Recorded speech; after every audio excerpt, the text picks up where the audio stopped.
Mr. Gohar is again busy with his engineering. Gohar भाई, Yes. क्या हो रहा है यहाँ पे again? Hello, Mr. Afzal. How are you, my brother? अच्छा ये बेसिकली हेड असेंबली है, इंजन हेड असेंबली इसको कहते हैं। और ये इसका बेसिकली इनटेक और ये है आपका एग्जॉस्ट। ठीक है जी, इनटेक कैम शाफ्ट और एग्जॉस्ट कैम शाफ्ट है ये आपका बेसिकली VVTi। ठीक है जी, अक्सर आपने सुना होगा कस्टमर्स कंप्लेन करते हैं कि टिक टिक टिक टिक टिक की क्लिकिंग नॉइज़ आती है इंजन साइड से। ठीक है, वो इसलिए आती है क्योंकि ये इसका जो टैपेड है वो प्रॉपरली एडजस्ट नहीं होता, तो ये इसकी एडजस्टमेंट होती है।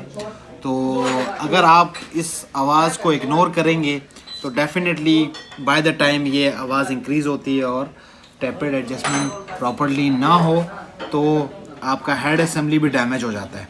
ठीक है, वॉल्व की जो सीलें हैं वो डैमेज हो जाती हैं, स्प्रिंग्स डैमेज हो जाते हैं। तो अब ये देखें, ये टोयोटा ने कितनी खूबसूरत, आप कहते हैं कि मास्टरपीस ऑफ इंजीनियरिंग है ये ऑटोमोटिव का फ़न ही है। यहाँ पे देखें कि इस हेड असेंबली में कितने सारे पार्ट्स हैं। इन सब पार्ट्स की कोई ना कोई मैन्युफैक्चरिंग इंडस्ट्री है, इसके पीछे R&D हो रही है। It's a huge industry. Thank you so much.